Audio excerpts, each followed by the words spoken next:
चलिए महाभारत के एक बहुत ही शक्तिशाली पल को समझते हैं, जहां आस्था की असली परीक्षा हुई। तो सवाल ये है कि जब इंसान की ताकत जवाब दे जाए तो कौन सी शक्ति काम आती है। कहानी शुरू होती है एक राजसभा से, जहां चौसर के खेल में युधिष्ठिर अपना सब कुछ हार चुके थे।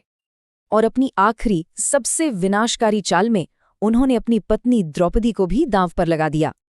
और फिर आदेश दिया गया द्रौपदी के चीर हरण का, मतलब उन्हें भरी सभा में निर्वस्त्र करने का। वहां मौजूद सारे बड़े बड़े योद्धा और बड़े बुजुर्ग बस शर्म से सिर झुकाए बैठे रहे।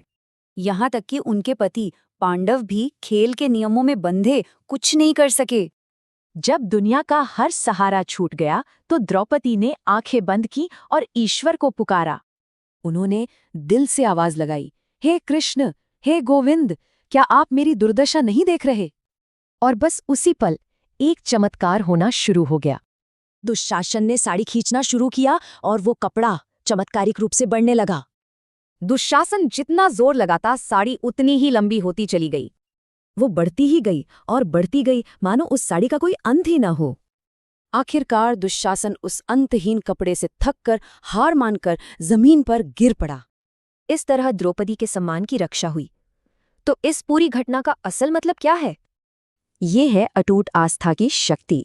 जहां इंसान की ताकत खत्म होती है, वहां विश्वास काम आता है। द्रौपदी की कहानी भक्ति का एक बेहतरीन उदाहरण है, मतलब ईश्वर के प्रति पूरा प्रेम और समर्पण।